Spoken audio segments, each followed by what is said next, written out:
call this meeting to order, and we'll start with Brian. Introduce yourself. Brian EMCC I want to say, I'm really sorry that Martha was so tricky and forgot to tell us last time that it was her last meeting. We will sorely miss her.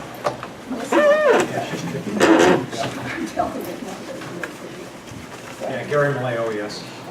Cindy Williams, EMT paramedic. Laura Wallen, EMS. No, it's the same thing, like for material. Julie Ramirez, Antipoda. Eric Llewellyn, Director of Regional Fire. Scott Houchins, Lance Fire. Teresa Rios, EMS Agency. Mike Marquez, representing ALS Fire Agencies. Elsa Jimenez, Health Department. Harry Robinson, Rep. Municipal. Tim Slibblefeld, EMS Director. Susan Blitch, County Council. Michael Petrie, EMS Agency. Brian Gill, guest speakers for today. It looks like we have a huge audience. Let me start. Here we go. Joe Johnson, Chief of Fire. Okay. Steve Brooks, EMS Agency. Fred Claridge, EMS Agency. Nicholas Prentice, paramedic. Paul Castleberry, Kim Langford, Fire Chief, Greenfield Fire. Jeff Warner, Program Director of CalSTAR. Kirby Walton, CTF Fire Chief. Jim Donald, Mercier. Jared Godwin, EMS. Mike Nickham, Pelican's Community Services District. Reno DeTulio, Cal Fire. George Nunez, Cal Fire, ALS Fire Alternate. Sam Ballester. Mike Essinger, A&R. Olivia Madrigal, Emergency Communications. Doug Staples, Monterey Fire. Doug McCown, Marina Fire. Liz Vega, EMR. Oh, I'm sorry, Tina Oriano is the primary ambulance provider, AMR. And Jody Schaefer, citizen. Welcome. This is a really impressive audience today. You must have a great communication. All right. Number 2, public comment. Any member of the public may address the committee for a period not to exceed 3 minutes on any issue not on the committee's agenda. The EMCC will listen to all communications but may not take any action. Is there any public comment? Hearing none, we'll move to number 3, approval of the past EMCC meeting minutes from November 14th. Move approval of the minutes. Can I hear a second? Second. Great. All in favor? Aye. Anybody opposed to the meeting minutes? Okay, carried, move forward. In your packets are 2 reports, one from the Medical Advisory Committee and one from the Operations Subcommittee. They are for your review. We don't plan any discussion. Anything that I need to do, Mike, with that? No, that's fine. Okay. Which brings us to item number 5, medical priority dispatch system, and it sounds like we have an important presentation. We do. I'd like to introduce all of you to our guest speaker. Let me just go up front so I can actually have eye contact with people.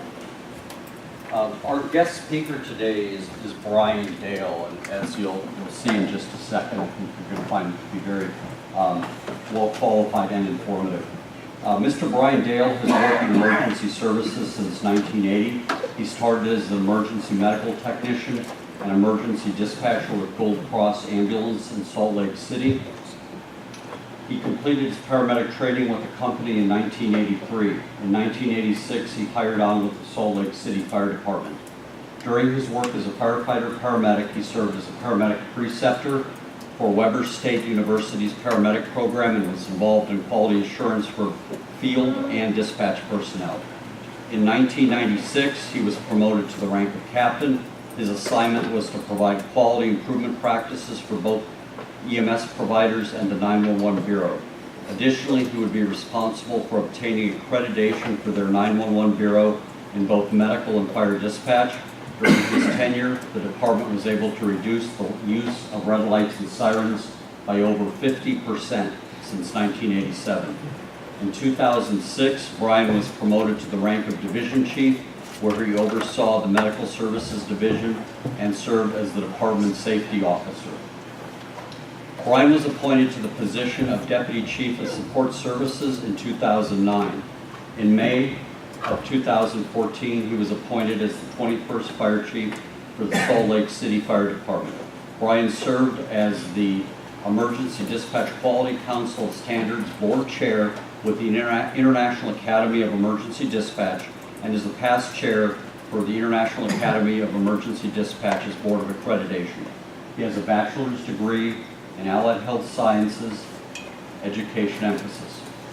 In 2017, Chief Dale retired after 35 years in the fire service and took on the role of Associate Director of Medical and Quality Control Processes for the International Academies of Emergency Dispatch. In this new role, his primary responsibilities are to assure all dispatch protocols endorsed by the IAED meet or exceed the standard of care and practice for all public safety disciplines.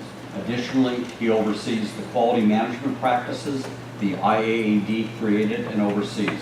Brian does considerable lecturing on EMS, fire, and dispatch-related topics, both nationally and internationally. Before I call him up, we have a space reserved for you here, and what happened to the name tag that was here? Does anyone know? Yeah. Okay. So Brian, welcome. Morning, everyone. So about half of you guys are going to hear this twice. I'll try to add some other things just to spice up a little bit. I might get into the coffee table taste test and fall asleep. I've been asked to kind of overview the medical party dispatch system, what it is, what it is not, and how it can be used.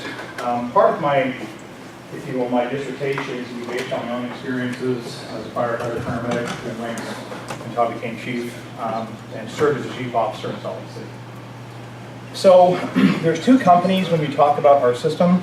It used to be called the Clausen system or the EMG system. There are two companies. One is for profit, which is Party Dispatch. But if you have a contract with us, that's who you pay money to. They're the ones that we contract, the academy contracts to produce software, the card sets, and the curriculum we teach. The academy is a not-for-profit group which brings experts in medical, fire, police to the table to do change. So we have a considerable problem worldwide with high-risk pregnancy. So we brought together 5 nurse practitioner midwives to help us develop Protocol F, which is the pregnancy protocol. And we have everything from primary, secondary, breech, ruptured cord, you name it, we have it. People get very nervous, especially paramedics, about having a civilian place their fingers or part of their hand in a woman's vagina who's having a child where the cord is next to the birth canal. And I expressed that concern to the nurse practice midwife. She's got this call about 5-0. And she said to me, and I quote, "You paramedics are such pansies." And I'm like, that may be true, what's going on? And she goes, "Brian, this kid's dying. Can you hold your breath for 6 minutes? That's what's happening to this kid. We don't do something, this kid has a bad outcome." What's the worst case scenario? The mom gets some infection from the hand? I can live with that. So when you look at it, it's a very complex system. We did our CPR protocols. We actually did compression-only CPR 2 years before AHA taught it. We brought Paul Pepe, AHA representative from Western United States together. We came up with our compressions-only pathway for CPR for certain cases. So the two committees, or the two organizations, I work for the Academy, which is not-for-profit. Our partner is Party Dispatch. So those are the two organizations. One thing that's important about our protocol, which differs from everything else on the planet, we have one version. We have one version of medical, one version of police, one version of fire. Our protocols are used in 45 countries and are translated to 23 languages. Everybody uses the same one. It's responsible for processing over 90 million incidents each year. The reason I bring that up is this is not a busy community. This is not LA, this is not New York. But you benefit from people like London Ambulance Service, which broadcasts 1.6 million calls per year, 1.5 million calls per year. Sao Paulo, Brazil, at 2.6 million. Berlin, just over 1.5 million. We all use the same thing. If we find something, everybody benefits. So when you look at, and I'm sorry, what's your name again? Julie. Julie was telling me when she was in Alameda County, she identified a problem with her difficulty breathing protocol. And not to burst her bubble, but we had multiple proposals for changes, not just from her, from other people. We were sending too much on difficulty breathing. The patients weren't as critical as we said that they were to be. And it was a stupid thing where it said, can't breathe at all. That's the definition. But yeah, I can't breathe today is different than I can't breathe. Different clinical picture. So we fixed that, right? Everybody benefited from people like Julia saying, yeah, this isn't right. So when you start looking at this, that is that value of our system. It's used everywhere in the world, but it's only used in one version. We don't have 20 different versions of our protocol. If you look at where we are, 13 of the top 25 cities in the country, 34 of the top 50, or 70 of the top 100 cities in this country use our system, at least one of them. In Canada, all but one province, which is no longer true, the province of Ontario is implementing this year with 22 communication centers, and we'll have the entire country. If you look at the UK, literally every communication center in the UK is using our system. Austria, same thing. So as you look at our system, it literally is everywhere. It's all around you. San Francisco, Sacramento, San Jose. When you look at our system, it is very well out there within the United States. In Europe, again, our biggest area of increase is in India and the Australasia. China, we have 16 accredited centers in China, which is a little bit strange because they have typically had physicians in their communication centers asking and giving instructions to people. I looked at one of their systems in Hong Kong. The physician has 1,500 algorithms at his or her disposal he can look at during, I can't even imagine trying to figure out 1,500 algorithms while I'm on the phone with somebody trying to work with their medical problem. A bit difficult. So of the four systems we have, medical, fire, police, and the new one, which is ECNS, which stands for Emergency Communications Nurse Specialist. If you look at EMS in our country, which type of emergency is on a rapid increase? Is it critical incidents for high acuity patients, or is it lower acuity, less severe? The severe incidents are staying about the same, 10% or less. When you start looking at the type of cardiac arrests that are on the rise, it's not witnessed VFib. It's respiratory arrests, primarily overdose. So when you look at these things, taking somebody to the hospital because a kid's got a fever and a possible earache may not be the best course of action. ECNS gives us a different opportunity. So today I'll talk about the EMS protocol and ECNS. When you start talking about our system, one of the most important pieces is that established standard of service or standard of care. The question I ask as I travel around when people are looking at our system or looking at us and our competitors would be this. If I called and told you that my 18-month-old son or daughter was having a seizure, it's easy when the call comes in. 3 o'clock in the morning or 3 o'clock in the afternoon with different people on shift taking that call. Would I be asked the exact same questions? Would I be given the exact instructions for the different people at 12-hour periods of time currently in your system? Some people say yes, some people say no. My first question is, how do you know? If you're not looking, you don't know. You assume because it's 911. 911 is the same everywhere. No, it's not. Secondly, does the system you have now adapt to what we're seeing in our country? Simple things like someone has a relative who is a known narcotics addict, and they have Narcan, but they've never used it. Can you teach them how to use Narcan over the phone? As a paramedic or an EMT, I with my eyes closed. Could I teach you to tie your shoes over the phone? I tie my shoes every day, well, mostly. It's hard. It's a non-visual environment. The dispatcher works in a very, very different environment than paramedics do. I can't see or can't touch my patient. So as you look at it, that standard of care and practice is important. It should be important to the managers in this room. The use of tourniquets. Managing someone who's in an active shooter situation, which are happening all over our country. The use of EpiPen, use of an AED. Knowing where the AEDs are in public buildings.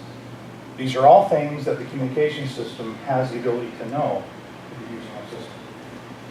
When you're looking at quality management, we do not sell our system as a software package that you can just buy.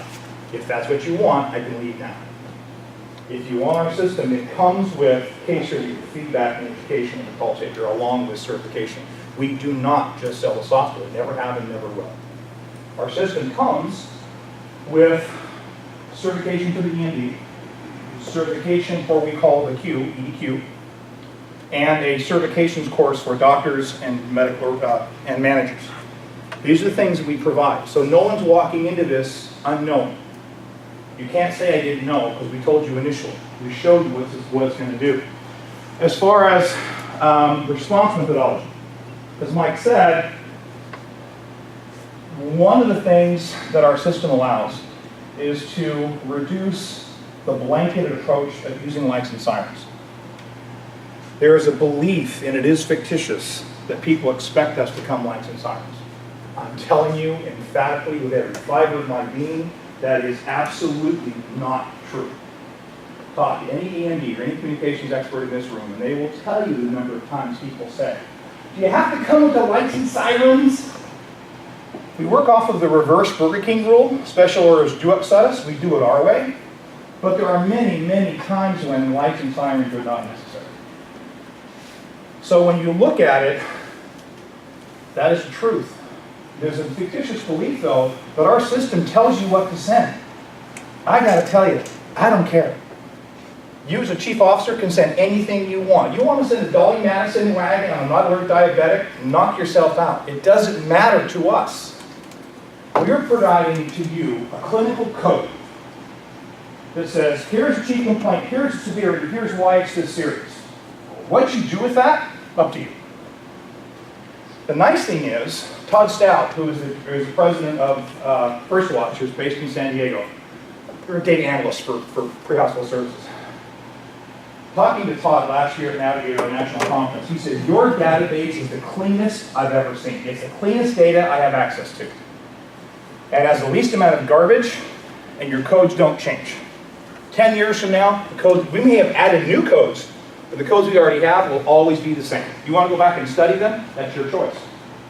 And the last thing I know that you guys said is implementation of ESO, which is the same provider I use in Salt Lake. They have a code. Our dispatch code comes across EPCR from dispatch. And I can go back and say, hey, you guys did this with Echo. The guy was walking and talking to me when I walked in the door. What's going on? So it gives you the ability to go back and look retrospectively at the QE of the patient, what you did to them, and it allows you to modify how you send what you send when you send. We meet and exceed all known standards. NFPA current, well, they're working on a new, they just releasing NFPA 1221, and 1221 is performance for communication centers. They have a list now for medical, fire, and some for police on what type of codes or incident types should be dispatched in 60 seconds or less.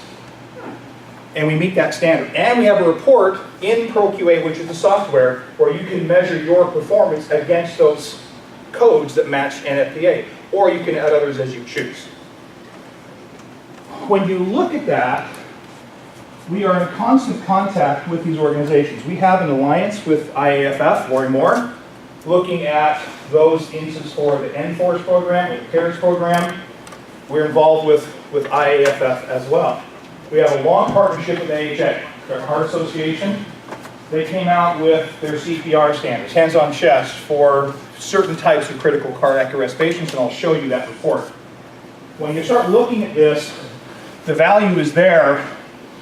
Financials, a couple of things. Those of you not in the fire service, see the big red trucks running around, or whatever color they are in your community. What kind of gas mileage do you think those things get? Is it 18, 15? Ones I used, 2 miles per gallon. You're moving a whole bunch of water. You're moving a bunch of stuff. It's a big toolbox, right? I don't want to send those things if I don't have to. So when you're looking at this, our coding allows you to say on this but not on that. Hot on these, cold on those. It's the point in our country where fire departments are really starting to figure out the benefit or detractors to lights and sirens. New York City Fire Department right now is trying to reduce their use of lights and sirens by 30%. I never thought I would live to see the day where New York started using less lights and sirens. I got to ride with Rescue 2, and I was in the vehicle when they pushed a car a quarter block down the street. It was cool to stand there. Gotta tell you. Anyway, when you're looking at this, there are quantifiable measurements that you can use on the performance of our system. And I'll talk about some of those. Our department reduced lights and sirens, as Mike said, up to about 52% on both medical and fire. Fire calls specifically, we are a credit center for fire as well. And to high-rise, high-life, high-rise hospitals, nursing homes, schools, churches, we were sending 3 engines, a truck, a chief, and an ambulance. Because you never know. Yeah, we know. Every firefighter in this room knows about alarms. That's the number one call fire departments get. We dropped that based on our history, based on what we know, to 1 engine on all calls cold, and the engine and the truck both cold on high rise. And in 1 year, the 6 top apparatus that we looked at, 2,300 gallons, 2,308 gallons of fuel savings on those engines 1 year to the next. In that year, gasoline in or diesel in Salt Lake was $3.85 a gallon. You can do the math, right? Not only are you saving money, those first 2 heavies are now available before they can make a difference. And they're not risking lives for an automatic alarm where we know with exceeding rarity you have anything going on. Especially in today's time with automatic systems that occupy buildings and are mostly sprinkled in the new construction. So there is quantifiable processes you can look at, and it's certainly of value. The other thing that I've heard, and I'll just address this right now, is that as I travel around, well, you never know. They're not going to give you the whole thing. You're going to get sued. People are dying. Show me. This has been in service since 1979, and we have never had a lawsuit. Not one. Ever. In the process using our system. Not one. That's pretty damn good. Have we had people challenge things? Yes. Has it ever gone past the initial, what's it called? Just drew a blank. The initial discussion or lead lawyers interviewing people? No, it's never gone past that. Discovery. Never gone past discovery. When you look at our system, it is absolutely the most up-to-date, tested, and culturally adapted protocol on the planet. In the UK, they have a lot of problems with different small diseases. They have a lot of people, sickle cell anemia. Never treated a patient like that in my whole career. Been a paramedic for a long time.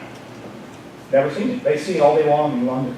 It's in our protocol. Sickle cell anemia patients have their own code in sick person. It's there. When the Ebola scare came around, we developed a protocol and put it out. When the pandemic flu scare came up, long ago than that, we were in Florida at our national conference.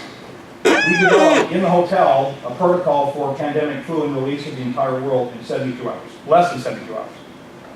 So when you look at this, our protocol is adaptable and it's used and it's been studied multiple times in peer-reviewed journals.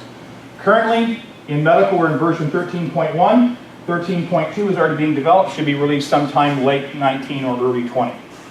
In April of 2019, we will release our tourniquet protocol as well.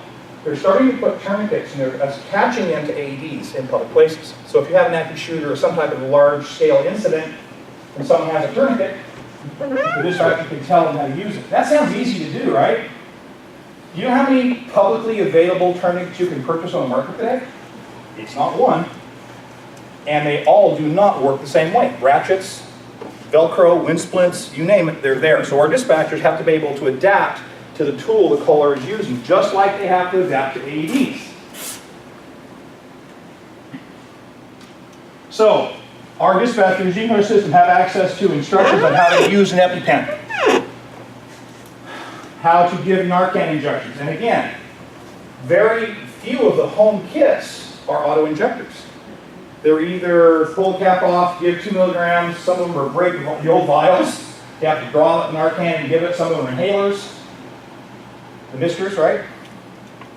We had to adapt and have instructions for any type of tool the caller says that they have. Same for AED. I talked about this, quick CPR time. I'll show you a thing on that one. We have something that's attached to our ProQA software called the Orb. The Orb is what we have developed to work with Next Gen 911. I have a new Apple Watch. If I fall down and it calls 911, within a year or so, our software will be able to accept information from CAD, know where you are, and be able to talk to you through the phone and get the information. Same for cars. We have a contract with OnStar. And when they get that crash V notification as far as mechanism speed, how many seatbelts we use, we can tell you coming out, there are 5 seatbelts in use. This is what they call a type V or crash V, which is a high mechanism. That will change your resources before you even get out of the door. We're sending more on that kind of call.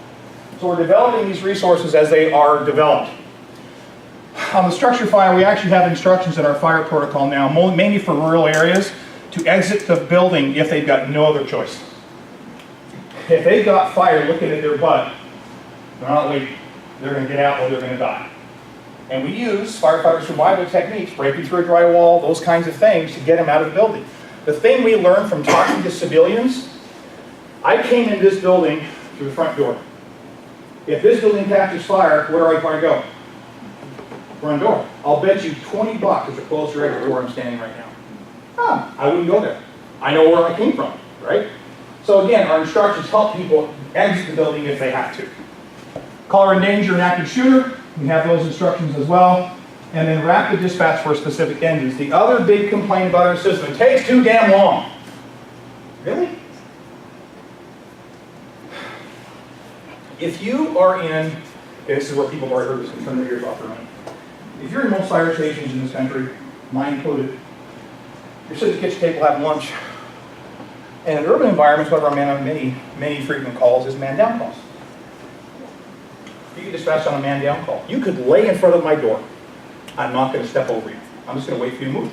I'm not in a hurry. But if that gong goes click, click, and I hear the word structure fire, you better move. Because I'll go through you to get to my head. Because if the door doesn't go up fast enough, what do we do? Through it. I pay for the doors. Trust me, I know this. So when you're looking at, our product is the same thing. If you tell me your kid's not breathing, when do I dispatch? Right now. If you tell me your mom fell down and you think you dislocated her hip, I got a couple of seconds just to find out what's going on. The system knows, and the system has early dispatch opportunity. We call it ECHO, or early dispatch.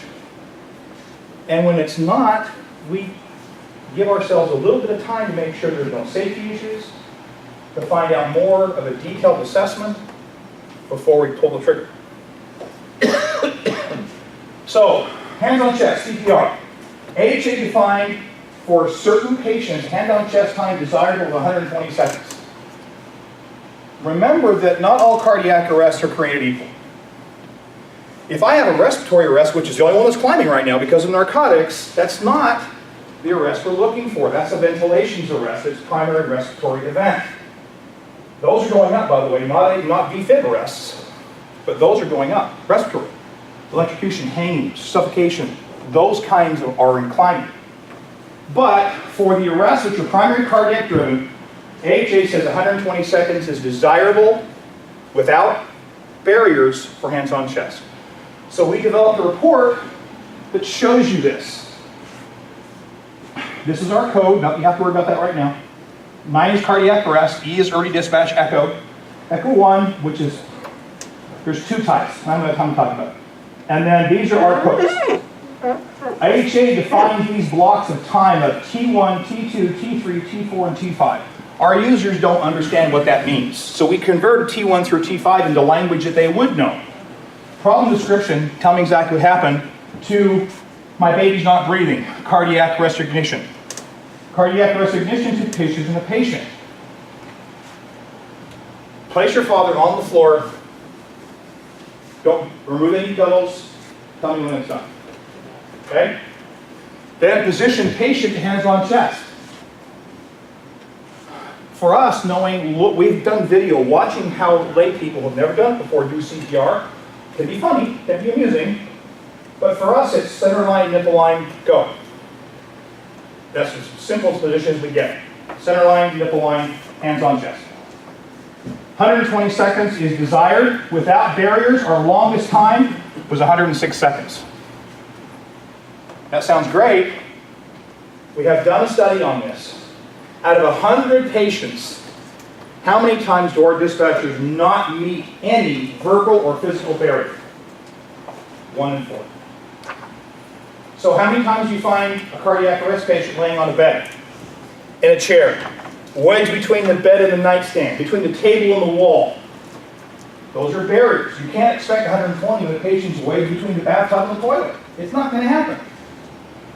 Our system does have instructions on how to get those people onto the ground. As an example, if I find my father in bed, and he's in cardiac arrest, you tell me to get him down. How do you think I would attempt to do that? Where would I stand? Where would I grab him? His body. Do you think I'm big enough to carry a 400-pound person? So we tell them, grab the sheet by his feet and pull hard. You're going to hurt him. He's in arrest. Could he have an injury from pulling him off the bed? Yes. That injury is called a complication. To have a complication, you have to be alive. We don't grab him by the head, it's too heavy. Grab him by the feet, pull hard. Simple as that. But our system times things. In case entry, the initial assessment, if it took you longer than 60 seconds to get through case entry, there's a barrier there. There has to be. It could be emotional, the person's too upset, or it's physical, on the bed, right between the table and the chair, something where you couldn't move them. The other piece of that is, when I tell you to get him on the floor, remove any pillows, I can't. He's on the bed. That's a physical barrier. Those cases are weeded out automatically by our system. We don't hide them, they're just down here. Barriers on top were non-barrier with green, and the next page would be barriers with red, where we show where those times are. These reports are available now inside of ProQA. So for the medical director, the docs in the room, this is a report we would give you on a monthly basis. This is where we are. Right? And the fire protocol, for you chiefs in the room, I would give you the NFPA report every month. This is your value. The council standards, this is an important piece of this. The council standards are volunteers and are experts in their field. Whether it be, we have a program with the National Institute for Stroke Therapy, AHA. We have physicians, nurses, paramedics, dispatchers from all over the world helping us improve and evaluate proposal for changes that our system deploys. We had last year in 13-1 when it was released, 380 some odd, 83, 85, something like that. Proposal changes came through. 85% of those were from our users. The rest came from recommendations from AHA or whatever boards are out there, trauma institutes, stroke patients, those kinds of things. The only reason I show, this is the card set, the manual version, which no one in the world but small countries, communities in the US use. One of the NFPA standards says that the interface, the tool the dispatcher uses, should be the same for all disciplines, medical, fire, and police. So you'll see the look and the feel and the flow through the protocol is the same for all three disciplines. You'll see it, nobody would understand it. I haven't talked about, these are the early dispatch opportunities in police, those in fire, and those in medical. Right out of case entry for cardiac arrest, suffocation, extreme difficulty breathing or severe respiratory distress, allergic reactions, those kinds of things. But the feel, the flow, the workflow is the same in all three disciplines. So the process is, case entry is the initial assessment, sick, not sick, dead or dying right now or not. The call taker does. Are you with the patient now? How old are they? Are they awake? Are they breathing? Yes or no? Then the secondary assessment is, are they completely alert? Are they breathing normally? And there are some cases where we don't even ask that question. Kid falls off the trampoline, breaks his arm. Achilles fracture, right, left wrist. If you ask, is the kid breathing normally? What's the answer? No, he's screaming. Well, we expect that.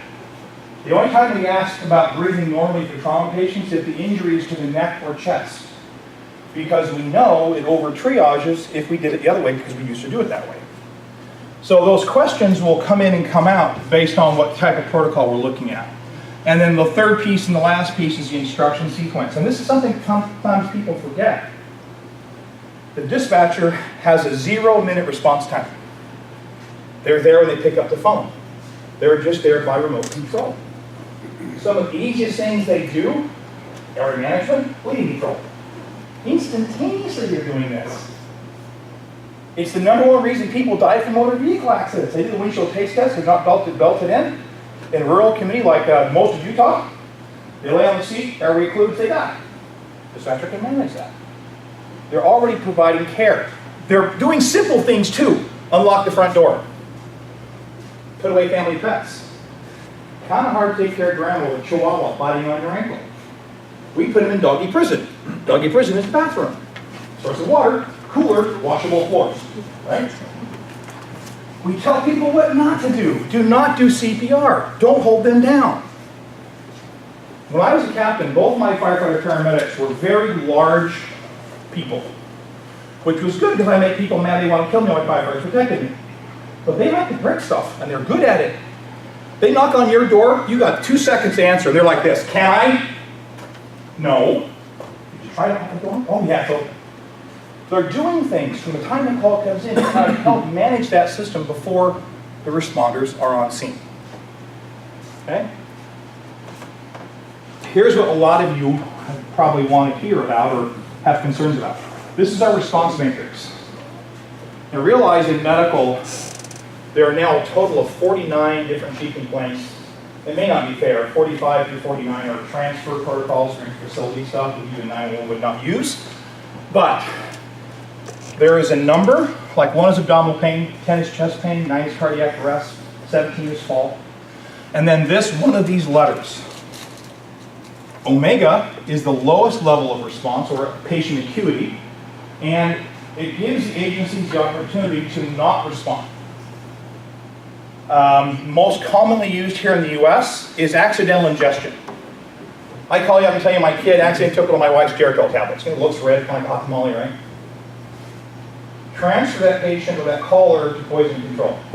We know from studies that in complete poison control can handle up to 85% of all accidental ingestions with no response from us. Cool. Patient said, hey, I want my people to touch. That's fine. The code doesn't change, 23 omega 1. Non-licensed siren response. But you also can track that over time. If you responded on 23 omega 1, how many times do you transport? If it's like 5% or less, hey, I have an idea for you.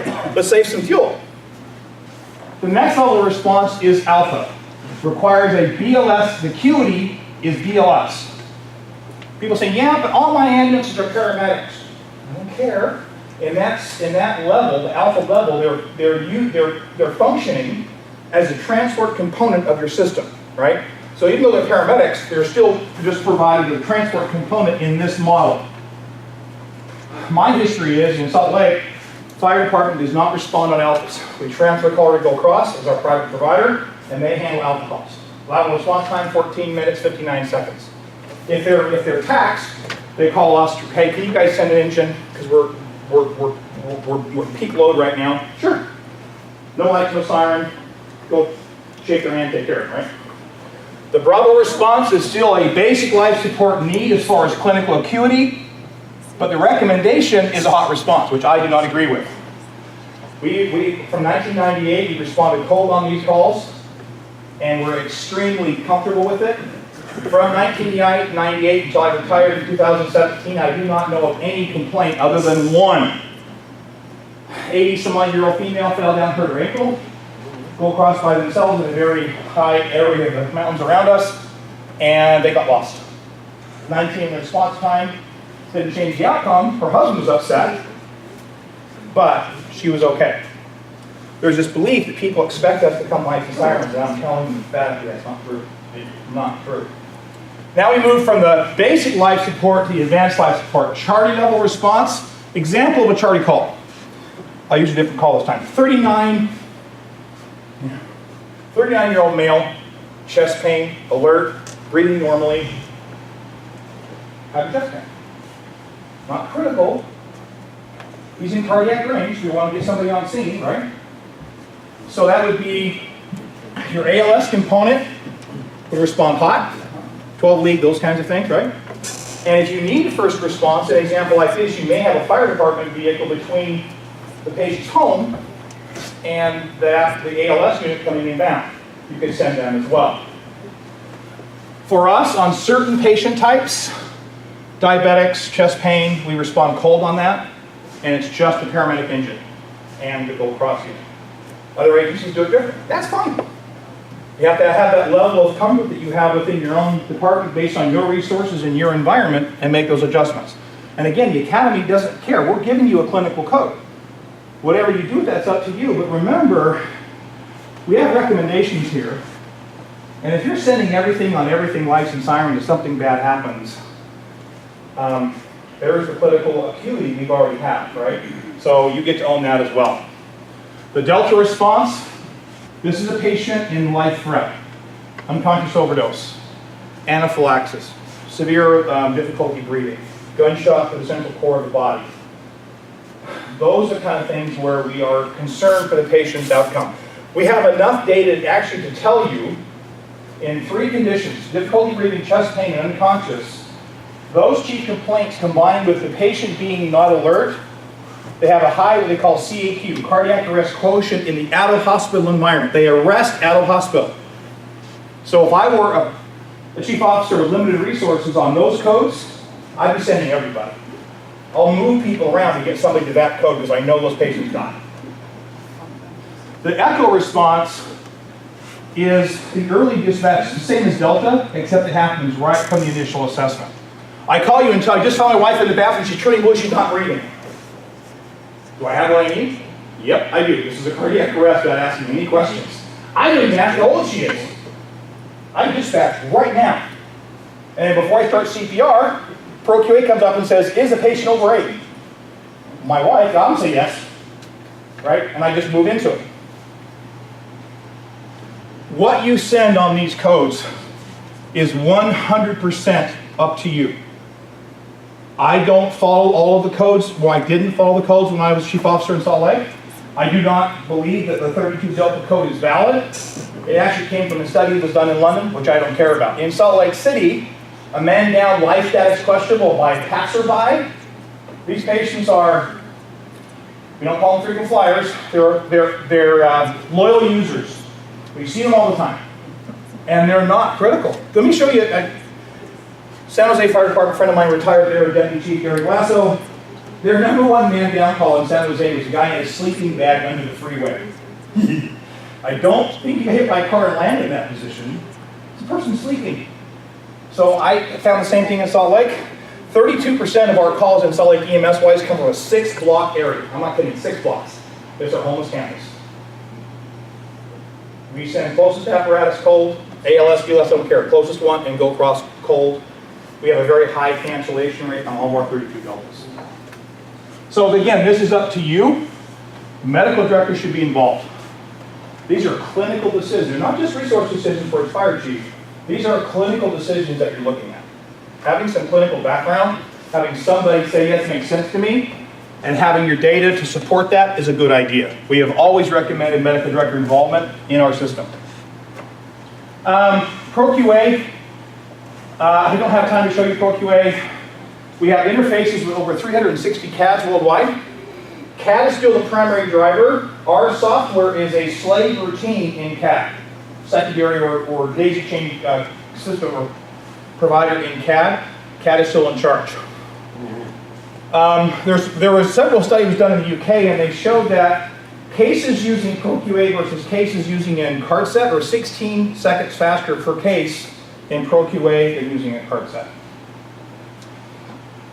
The one thing that's important for everybody in this room to hear is I've given you examples of the things that this system is capable of. And obviously I'm biased, but I'm going to say it anyway. There's nothing on the planet that even comes close to this. And I say that with my reputation at stake. Nothing comes close. But if they're not using it correctly, it's as bad as anything out there, not doing nothing. If you just buy the software, which some people try to do, it doesn't work any better than having an untrained paramedic. Certification, Q, and implementation is what we do. It's not just software. We have never and will never do it that way. If you want our system, that's great, here we are. But you will not just buy our software. We will not sell it to you. It has to be a package. Within this process, case review, feedback, and education is key. Most 911 centers do not employ clinically trained staff, paramedics and EMTs. And in agencies that have some of the worst litigations we've seen have come against people that do have a clinical background. And I would probably be one of them. Taking a call as a paramedic, guy said his wife was sick. That's what he said. My wife's sick in the ambulance. 87-year-old female, is she completely alert? No. She's like, not talking to me, her face looks, kind of funny. What is that? I knew it was a stroke. So I go to protocol 28, which is stroke. And one of the questions, tell me, why do you think it's a stroke? And the minute I said it, I knew I was in trouble. Because he never said that. It was, oh my God, she's having a stroke? So my clinical training can be my disadvantage because that's not who's on scene, right? The person I'm talking to does not have my background. The three areas are the QIU, the DRC, and the steering committee. This is important. We try to provide feedback. We try to provide a voice at every level within the organization. The QIU is designed when multiple Qs, case review people, are in the same center. We're trying to reduce intra-rater variability, those of you who have a QA background. So periodically we get together and review cases as a group and say, how this is what I'm hearing, a little bit weird, but the next level of the process, which is important, and probably in my opinion the most important, is called the Dispatch Review Committee. This is a group that is made up of line call takers, supervisors, trainers, field paramedics, IT, and, in my opinion, if I have an agency that I deal with every single day, like in Salt Lake, it's Gold Cross Ambulance, they're on our DRC. They're in the room with us. Sometimes we don't get along. Sometimes it's like, meow, right? It's okay. We work it out in DRC. If you are a fire department person and you have anything, anytime your bugles do this, you're out of the room. Because what we find is that chief officers, 4 or 5. 5 bugles? Not. Right, yeah, right.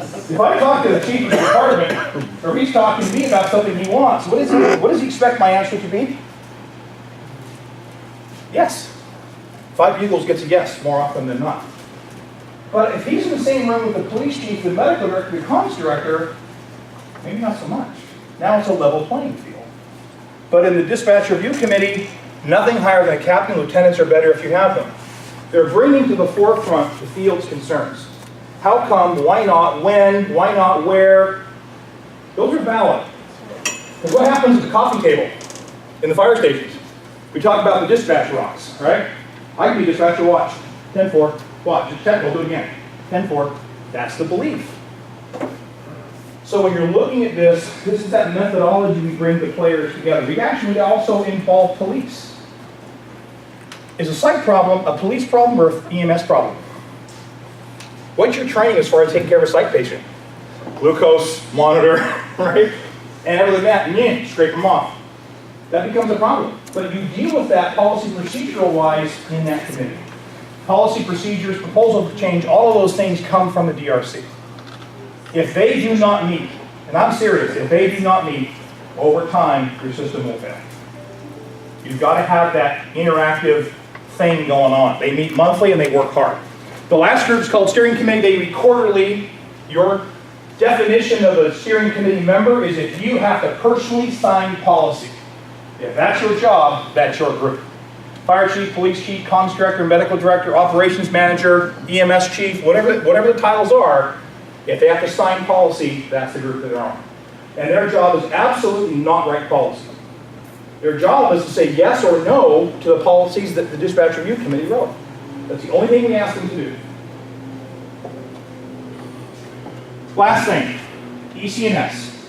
ECNS is a tertiary system. The call comes in through 911. They evaluate them, and this patient does not need, probably, an ambulance. Minor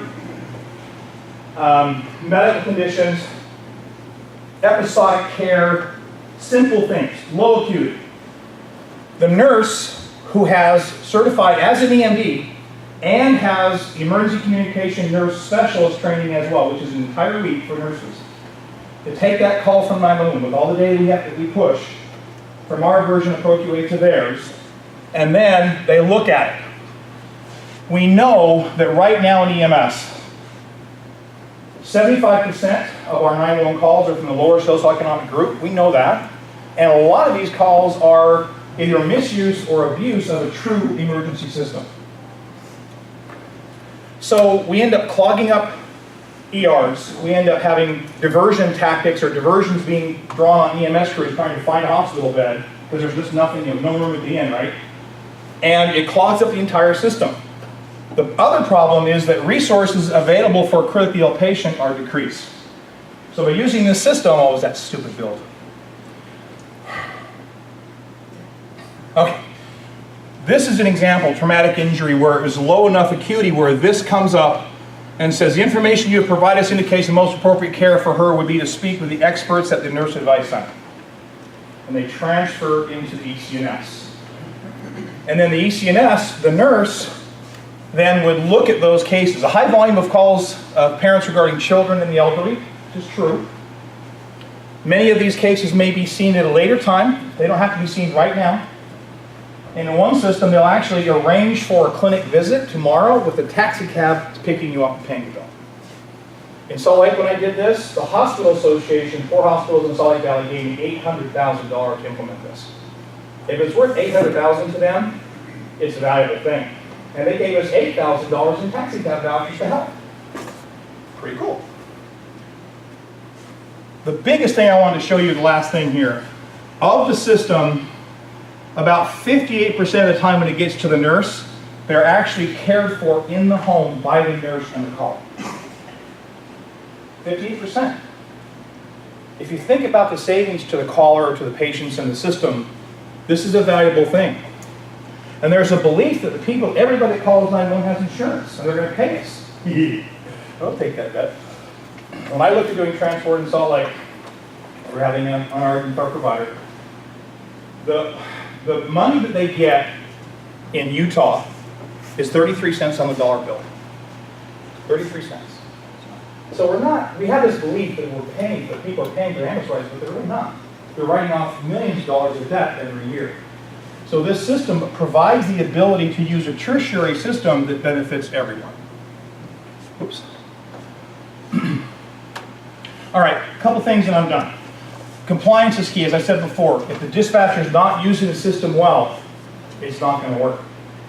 And for anyone to support this system, you have to understand to do this, just like a paramedic or an EMT who is tested and evaluated, the dispatcher is the same person. They're certified, they have ongoing education, feedback, and ongoing education. And the education that they get is specific to their environment.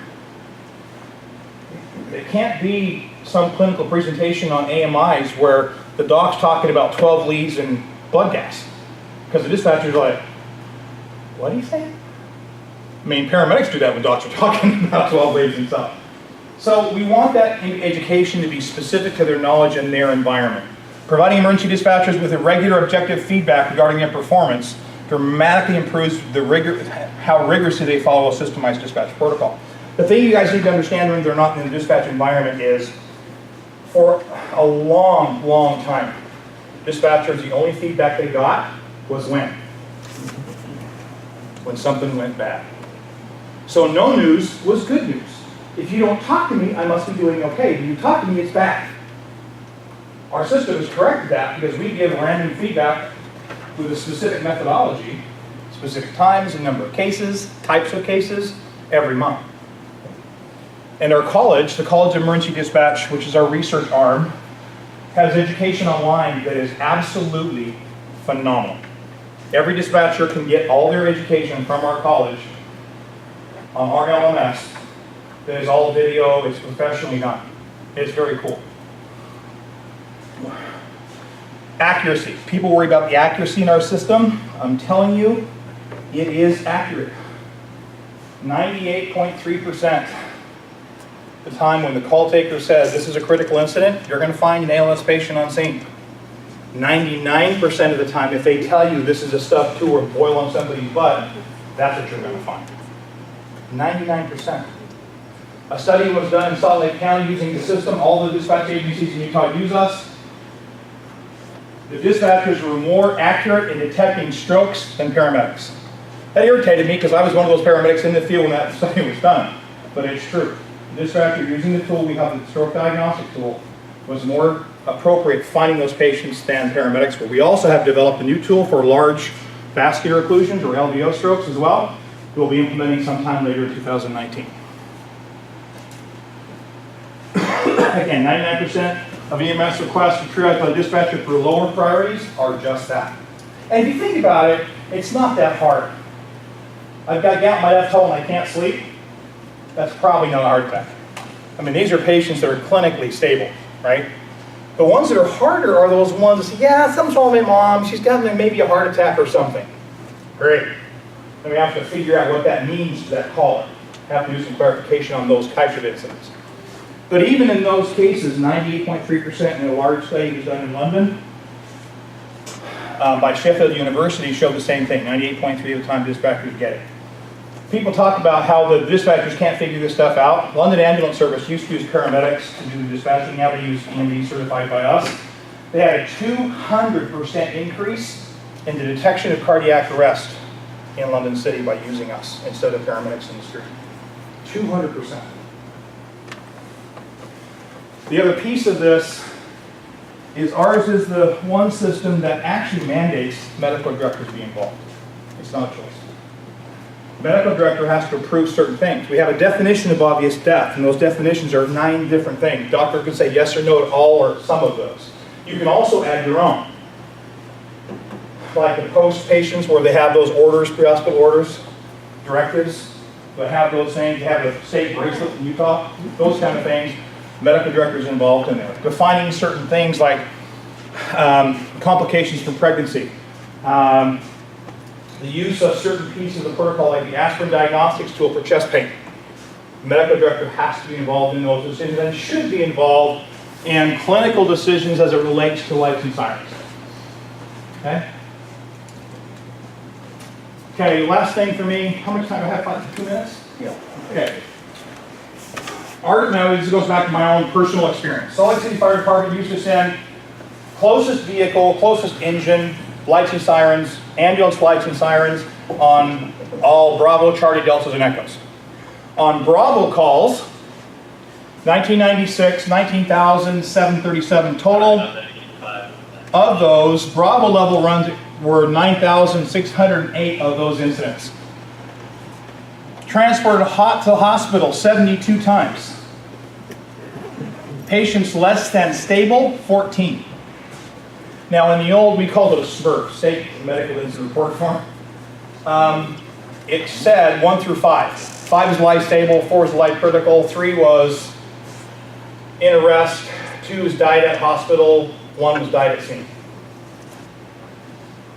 Of those 14, 9 were motor vehicle accidents. All 9 received the same simple treatment. Maintenance IV, nothing else. No cardiac, no chest tubes, nothing. 1 was a seizure, the dispatcher made a mistake. It was a cardiac arrest, lucky it happened 2 blocks from Medic Engine 14, and he took the guy 1 time and came back. 1 was a cardiac arrest caused by a 9mm bullet. 1 was a guy that had been hit by a brick, found on the side of the road. And 1 was a man down with a narcotic overdose in a restaurant. Based on that, our medical director, Dr. Steve Joyce, said, hey, we could easily stop using lights and sirens on all Bravo calls. And we did. A year later, T stands for truck, E stands for engine. These are all BLS engines except that one's ALS. We looked at their response times.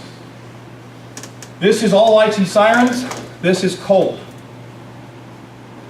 The highest amount of savings was 36 seconds. That's an entire year. Average 36 seconds difference. And one of those engine companies, Engine 13, up in the Fufu area of Salt Lake, was 11 seconds faster with no lights and sirens. So being curious, I had to go ask one captain to another, hey, Paul, what's up, dude? He goes, yeah, you took away my ability to save time on the road, so I make my guys get their butts in the engine. Radical concept. If you look at this, the thing I hear from people is, we have to go lights and sirens because we live in a rural community. Man, that's such a farce. The longer you travel, the less time you save. That's absolutely true. You can drive a heavy 80 miles an hour. Most heavies are now government. But you can drive at 80 miles an hour, but stopping it is in terms of miles at this point. If somebody gets in your way, you're going to hit them. DOT standard is 15 miles over the posted speed limit. The most savings you get from lights and sirens are in routes where a lot of stop signs are in play because I have to stop anyway by law. So the reality is lights and sirens are different than the stories you hear. And the funny thing was for us, is we had more and more captains start coming to us telling us, hey, why don't we cut out the lights and sirens on these calls as well? Like, guys get shot in the chest. Okay, am I going to go right into that scene? Not until I get police on scene, I'm not going in. So why respond lights and sirens to a staging point? Doesn't make any sense. And Salt Lake City is overlayered exceedingly well in the 4-minute response zone. So we have plenty of apparatus on the street. So again, we start looking at this and people start adapting to that environment and it makes them less stressed.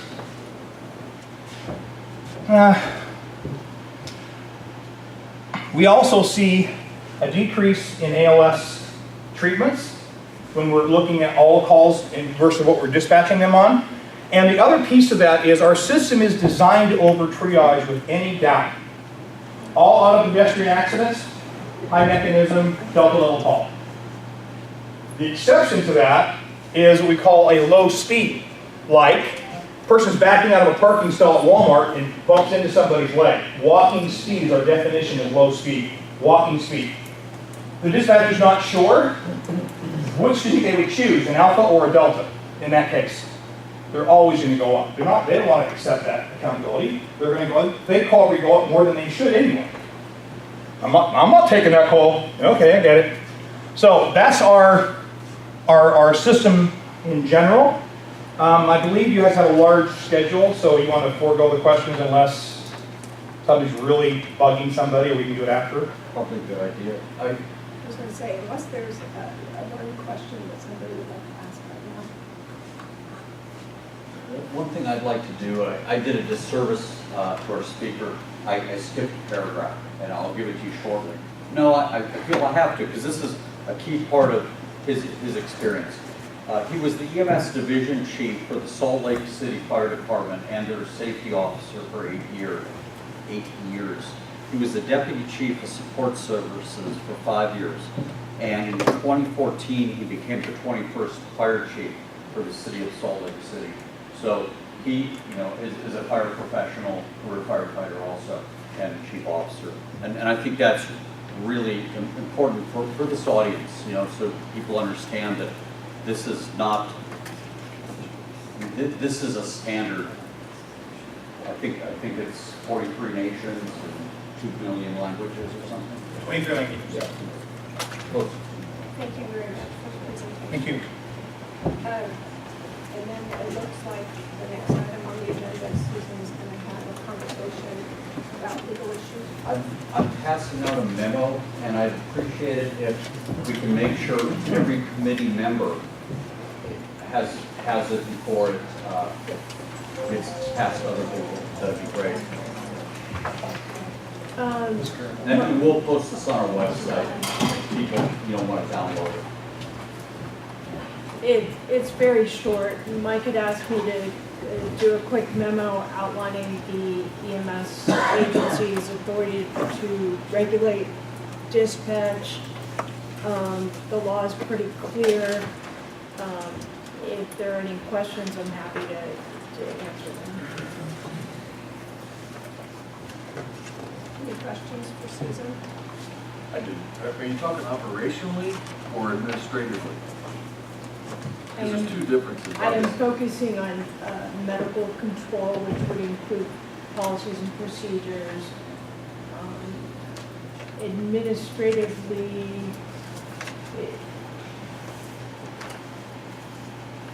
there can be policies and procedures that affect administration, but I'm really looking at the EMS agency's ability to effectuate medical control over a system, and that would include dispatch. So I guess we just need, I don't know if the memo addressed it, Susan, but if we can give some examples, because I think it's confusing from the line folks medical control versus operational control. And I'm going to give you an example right now when I think it's a great presentation. I'm glad we have physicians here from Natividad. We're talking about reducing liability, and I think that's the best for everybody in the community. The less we go with red lights and sirens, absolutely, I'm a firm believer of that. Our triage system right now for trauma patients, right, we've increased 1,000 trauma transports. We used to fly 300 trauma patients out. We're taking 1,300 out of Natividad. We're putting people in the back of an ambulance. I just had one the other night. 15-year-old boy, because he couldn't get a hold of mommy, right? Code 3 ambulance, code 3 to return to Natividad, bypassing another hospital. We've been 3 years now at the trauma center, tremendous over triage rate, right? And then I keep hearing presentations on let's reduce red lights and sirens. We can't get patient outcomes. County council, county hospital, we talk about liability. Yes, I want that liability reduced because guess what? It's my firefighter paramedics that are in the back of the ambulance with AMR crews. So when we want to look at a system, we keep cherry picking the certain components, and I just want the all-encompassing, overview of when we talk liability. Because yes, there is a tremendous liability, but we can't, this body, I've asked, what is our over triage percent? Brian, what is the national average for under your system with trauma? 40 nations, everything from Innsbruck, Austria to, Africa. So when we talked about saving fuel, liability, intersections, that's what the fire service of Monterey County, right now, we're saying it's been 3 years now. Paramedics are scared that if they don't follow Dr. Stubblefield's directive of trauma patients going to a trauma center and being discharged within 2 hours, right? Because that's what's happening in the majority of those patients. And so when we want to talk about reducing liability, let's look at the full system. Not just EMD, it's a great component. Well, answering from our perspective, it's very limited, obviously, in my knowledge of your system and the percentages. But we know there are high over triage in certain instances, slight difficulty breathing, auto pedestrian or auto bicycle, auto bike or auto motorcycle. We know there are over triage, but we're not sure how to fix that because NHTSA still talks about rollovers having a high percentage of death or a larger percentage of deaths. But NHTSA doesn't say what caused the death, the rollover or the ejection, right? So in our system, we'd have to look at having a research group look at what we consider how do you define over triage? How do you want to look at those numbers? We can do it with you, but you need to help us how you want to define it, working with medical directors. We can't get outcomes. We can't get outcomes. Well, that's one step you can start working towards. So if we can't get outcomes, our paramedics are only seeing one side of the picture. Sure. Yeah. Okay. Chief, it's not that complicated in terms of how a clinical system is set up. So, I participated representing Monterey County with the entire state and also with the regional trauma committees. It's pretty well established, without actually asking Natividad what's acceptable over triage. But it's basically, and I almost hate that term because we can always change what the evidence is, but it's evidence-based on what goes on in the region and in the state. What's acceptable as over triage. That is a clinical analysis that lets us and lets whoever's sitting in this seat go forward and say, okay, this is probably how we should be going forward with these types of cases. So it really doesn't matter whether we're talking also trauma, STEMI, stroke. I think that standard of care these days is that if you think that this is a particular type of case matching one of those categories, you should be going to that designated center, because what we have found is that re-triage in almost all cases increases morbidity and mortality. So when a protocol is written, it's written around the idea of what's happening not just in Monterey County and really not just what any one of us wants, but what goes on in the region and the state and hence nationally. But Dr. Stubblefield, the presentation for 1 hour just now was about reducing what you're saying is industry standard to put a large net. And my thing is I'm not saying lights and sirens on everything. What I am saying is that if it's a trauma patient and it falls in a certain category, it probably should go to the trauma center. If it's a chest pain Excuse me, patient. I understand what you're saying, Chief, and I appreciate your response. I feel like the outcomes discussion has been important for all of us, and I agree we need to get there, but in the interest of time, is it okay if we move to the next item? Is that right? Right. I do have a comment specifically related to the whole conversation about EMD, and appreciate Chief Dale coming here and presenting. And you may not recall, but we met each other in Dallas a couple years ago. Yeah. And I worked in a system where EMD was used with Gary Golosso specifically. And so you're preaching to the choir on implementing the system. And I don't think there's anybody in this room that questions whether or not we should move in that direction and further implement and utilize that system to its benefit. I think the questions are about how we're going about it, and about, I mean, one of the things that Chief Dale stressed is that this is that there's a quality assurance loop in this, and that the people that should be driving policy level decisions aren't the people that have got the kind of vehicles I got, or equivalents in other agents or other departments and agencies. And there's been a severe lack of that moving this thing forward. The policies that are being considered for implementation July 1 were written in a vacuum. They were written by people who do have bugles, and to the best of my knowledge. And so what we've asked all along, a letter from the county fire chiefs went to Mr. Petrie a month ago maybe, asking that the implementation of all these policies be delayed until 1. There's somebody in charge at Monterey County Communications Center, and that he holds true to his word at this meeting, at an EMCC meeting a few months back, where he said that he is not here to dictate how, when, and why first responder agencies respond to incidents, yet the policies start talking about first responders should go code 2 on this, first responders shouldn't go on this. So it's that lack of transparency and that lack of the cooperative, let's work together to make the best outcome. That's what's causing the concern, and I'm sure that's kind of what drove the high attendance at this meeting, because there's a lot of concern that there's stuff being done without proper input and without the cooperative level that we all ask for. Not because we think EMD is bad or it shouldn't be implemented. That's not the conversations that we have at the county chiefs meetings or anywhere else where this topic gets discussed. And so I want to make that concern heard by the committee so that everybody's aware of what it is that's creating the concern. It's not the concept of EMD. Chief, could you be more specific with respect to what it would take to overcome those concerns? What would you recommend?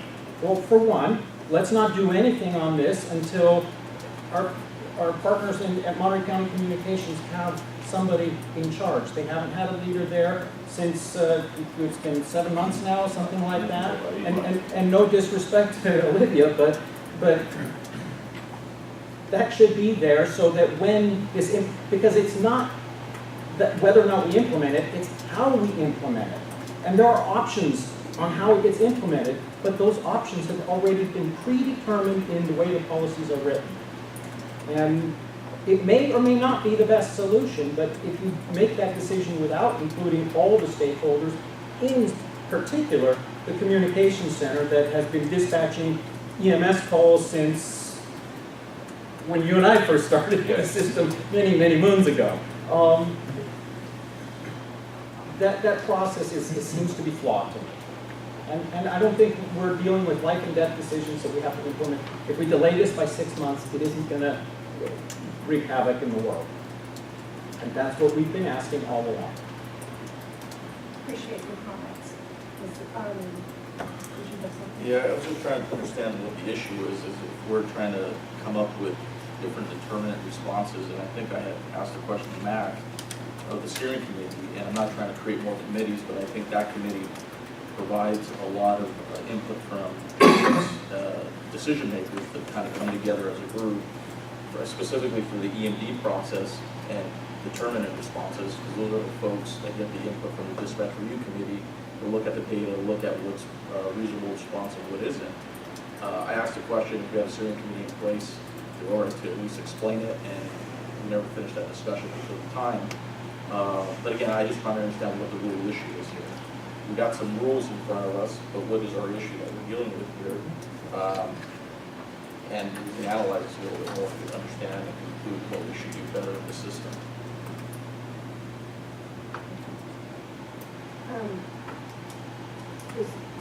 Are you anticipating a response, or should we go on to item C? I think we can move back to C. Okay. I have a question before we Sure. move on. As a non-voting member, and I appreciate your question to the chief, Harold, but this is not the first time I've heard this discussion and the question, and I'm wondering why this body has not made a motion to satisfy the people that respond to and implement this system to their concerns. Why is it every meeting I come to, the issues are continue to be brought up with no resolution? If the responders are asking for input and a delay, why is that not being addressed? So my understanding is we can't vote on anything that's not on the agenda, but certainly that's something we can agendize or make sure happens at the next meeting. Jerry, in a partial answer to your question, I'm waiting for item C here, to hear what the staff group has done and what the composition of that is. And that's certainly something,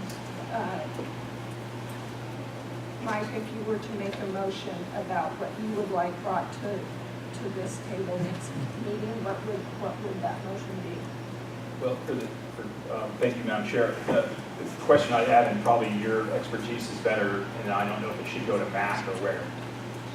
My paramedics and my paramedic oversight division chief is at their wits' end of the patient outcomes with majority trauma, right? It's been 3 years now, so I don't know if that should go to medical advisory. I don't know why we're having such difficulty.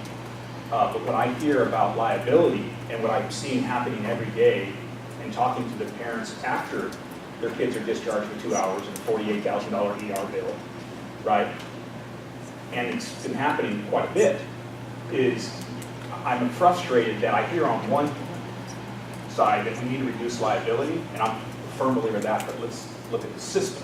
So my understanding is that would be a report on where we are with trauma outcomes Yes. and outcomes in general. And I want to be very transparent. I know it's being videotaped today. There's probably a conspiracy theory out there that the county hospital is making good money on a tremendous percent of over triage. Okay, don't know if it's true, but how can we defend that, right? If we can't get information out to tell our troops, because they're not happy that they're being questioned. If they step outside of that protocol, they feel that I mean, the poor paramedic the other night, I asked for an AMR, and she was at her wit's end. So I understand the question is how we report trauma outcomes, and I know that that's within a system, and there are some things that can be reported globally and some things that cannot be reported globally, and so perhaps we can get a report on where we are with, on what the parameters are for reporting so that, for the next meeting. And Mike, there is the destination policy that does address pediatrics, and that you can actually almost trauma triage them down to bring them in locally. So there's something in place. So we could have went to SBMH. I'm telling you, in the destination, not to be, I didn't mean to sound harshly, but in the destination policy, we've already addressed this issue, Yes. especially for pediatrics. Yes, so 15-year-old, at my point, Cindy, could have, that paramedic made base and went to SBMH. It was the closest hospital. We could see it from where we were at. Well, it's obviously a conversation. I mean, you know better, you live this every day. I deal with Natividad a lot, and they've been, if you paint the right picture and you have all the mechanism, a lot of times they'll work with you what constitutes, that meets the trauma criteria, not And I've had quite good success with, especially the new destination policy. So my question again, Cindy, then it becomes a protocol training the field, which we're having challenges with as well. My question is it just, hey, it's easier to go to Natividad because we can paint that picture to the staff? The point is there's extra charge for that, extra mileage for the. Understandable. Do you see what I'm saying? Is there's a difference between a ER visit I and understand. a trauma designation visit. And if you don't have a trauma center, right, at SVH or CHOM, you're getting a $12,000 ER bill and getting discharged in 2 hours, not the $48,000. It comes down to training and assessment. So yeah. So I just want to paint that picture so everybody understands from the field level that when we talk about reducing liability, I'm very clear on what Thank you're you. asking for. and I have to go, and Chief Nunez will take my spot. Thank you. I think we'll go to the Medical Advisory Subcommittee, which is item C under 5. I'm not sure if we can do that for Sharon? Just a quick update on the work group. I'll stand over here so I can see everybody. Kind of a weird layout. Back in July, the MAC committee established a work group to start looking into the MPDS procedures. Part of that was to identify the calls that are not going through credit card dispatch. So we met every month since. We were able to get AMR to submit a policy on urgent disconnect policy, so if they were to get overwhelmed with calls, they have a procedure in place on how to manage that. And we do meet again on the 24th of January, and at that meeting we're looking to look at some suggested revisions or recommendations on tweaks to the 911 EMS call interrogation so that the calls are not screened out prematurely and sent to MPDS appropriately. So that's where we are with that. Does anybody have any questions? Sure, who else sits on that group? We have representatives from 911, from AMR Dispatch, from AMR Operations, from CAL FIRE, and from Rural and Urban Fire. So I think Chief Handholder with Monterey City for Urban, and Eric Llewellyn with Monterey County for Rural, and CAL FIRE. Thank you. Did I hear that we're going to skip old business in the interest of time? I request that we move the up to 7A. So let's go to new business 7A, the ACS level 2 verification from Natividad. So I'd like to introduce anyone who doesn't know them. Dr. Destanti is the Trauma Program Medical Director at Natividad, and Julie Ramirez, who is the Trauma Program Manager at Natividad. And we've asked them here to do a brief overview of their ACS site visit. So as you guys know, we were, I guess, designated in 2015 after a civil grand jury in 2010 had been requesting that a trauma center be looked into in the county. We started operations on that January, and since then have been working towards the ACS verification, which occurred. It was a 2-day visit which occurred in November, at the beginning of November. It takes 8 to 10 weeks to get the results, and we received the results, I guess, December, at the end of December, just before Christmas, that we passed the verification. We received a 3-year verification, which is the longest you can obtain, and without any deficiencies, which is a major undertaking, especially for a first-time Senate. Congratulations, those are. Thank you. And it's really congratulating everybody in the county because they look at the whole system, including the whole triage issues, how we improve the processes and the things that occur between EMS. They look at everything from the scene to discharge. So it's really everybody, whether they know or not, has had has helped into this. Well, I want to say that I know that the verification process is no easy task, and congratulations to all of your staff for surviving those 2 days and making the accreditation. And if I could just add a little bit too, so the preparation behind it was years in the preparation. It took years for that moment. And the American College of Surgeons, they use a published guide, the optimal care of the injured, critical and injured patient. And this guide is peer-reviewed, evidence-based in its criteria for the trauma centers that they have to meet in order to become verified. We had just under 300 criteria that we had to meet. And it's not just for Natividad, it's the entire trauma system as a whole, and that's where everybody plays a part in this.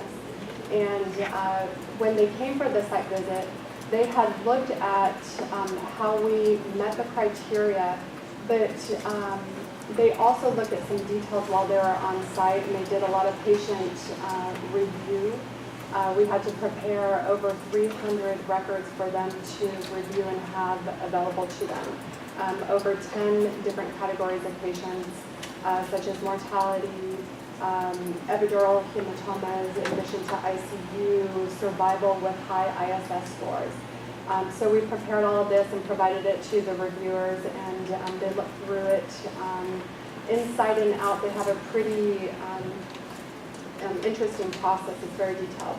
And at the end of the review, they did talk to us about the strengths that they found in the trauma system as a whole. And I just wanted to share some of those things with you.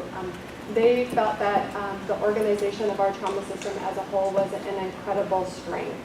And that's important for everybody to hear that. Also, the trauma program at Natividad, they found to be a strength, and especially with the leader that's in charge right now is exemplary, having been there from the history of the beginning of us becoming designated and pulling through the verification visit.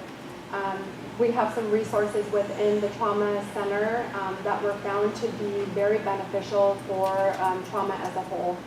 We have designated case manager. We have a designated outreach prevention nurse, and they did highlight those areas. They felt staff was very engaging at Natividad and supportive of the entire trauma program, and there was an esprit de corps of the entire institution as a whole. And I can say that that experience at Natividad is what we've experienced with our colleagues, with all of you, with the EMS as well, in support of being designated and verified. All the surgeons are critical care certified and show very strong dedication. And more often, the majority of the time, they arrive before the code traumas arrive in the emergency room. And they did identify that immediately. Incorporation of advanced practice providers in the trauma program on the service taking care of the trauma patients on the inpatient side from the whole continuum of care was found to be a strength. We have a dedicated OR specifically for trauma that's available and open at all times. We have a backup trauma room that is open once the initial OR room is encumbered.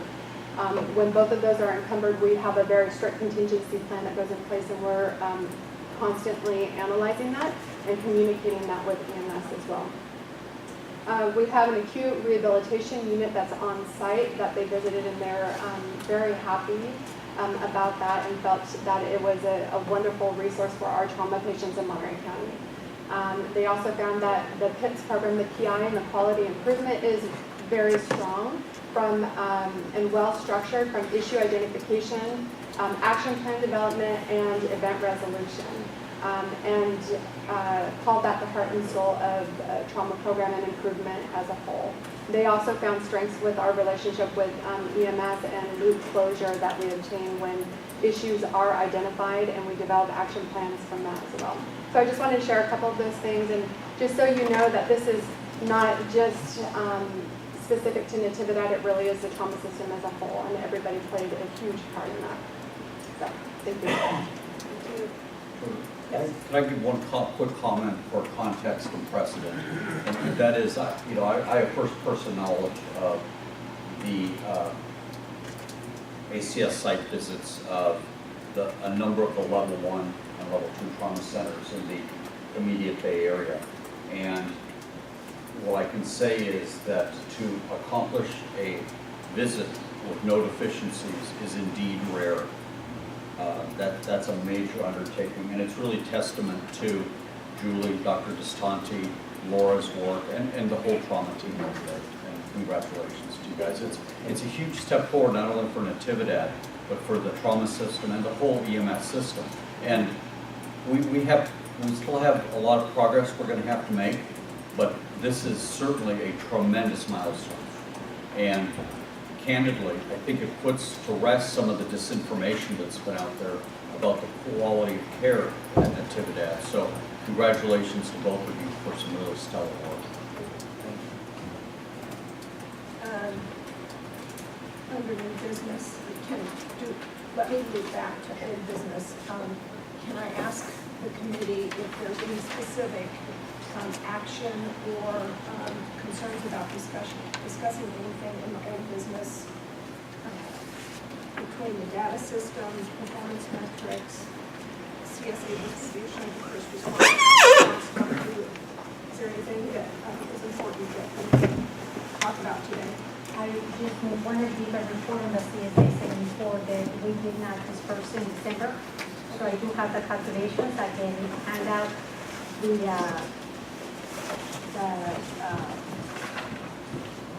handout. Okay. And then if there are any questions, then agencies can contact me. Can we see those and then re-agendize that in March? Is that possible? Okay. The distribution is still on hold, is that correct? I'm sorry. Is the distribution still on hold, or is the distribution are calculated there? Unless there were any glaring errors, then we are ready to disperse them. Have we not in the past recommended approval of this distribution? I mean, that's been part of our. On the other hand, we haven't had a chance to study this. Can they be approved, contingent upon any corrections? I don't recommend that you approve pending corrections because you would have to come back. Yeah, that's kind of taking us out of the picture completely. So, and I don't like to see the funds, being delayed going out to the agencies anymore. I agree with you completely. And I'm not sure that, I certainly don't have the expertise to evaluate this. I'm trusting Teresa's work. And then, let's see. How about Chief Dempsey? Yeah, because you're familiar with this, are there any concerns that you have here? No, pretty straightforward. The amounts don't change much from year to year, and they didn't. I think last year was the year where we had an unusual situation where we switched from one system to the other, and so the data was a little off. I did a comparison of the last 3 years, and the numbers are shifting as expected. So both in the number of calls and how that translates to that distribution of the funds. And I know that I had sent an email to Mike to ask during this year that we look at the CSA 74 fund process and we will be doing that in March. So, but that has nothing to do with the distribution today. I think, exactly, I think I made a recommendation or a request that we looked at the protocols to review those to see if they need to be updated in any way, shape, or form. Correct. And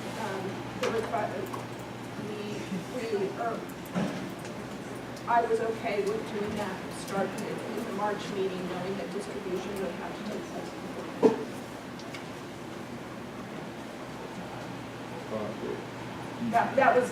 That's my personal take on it. So in March, if we're going to talk about the protocol, that doesn't apply to this year's distribution. No, I think it's just a time-driven event. We just haven't reviewed them in about 15 years or something. I could look it up, I got it before. So I think at this point, I'm looking for a motion to approve this. Based on the verbal report that there have been no major changes within this distribution, I recommend that we approve or recommend approval of the distribution in order to get the funds out to the user agencies. I don't like to delay that. Is there a second to that motion? Second. All in favor? Aye.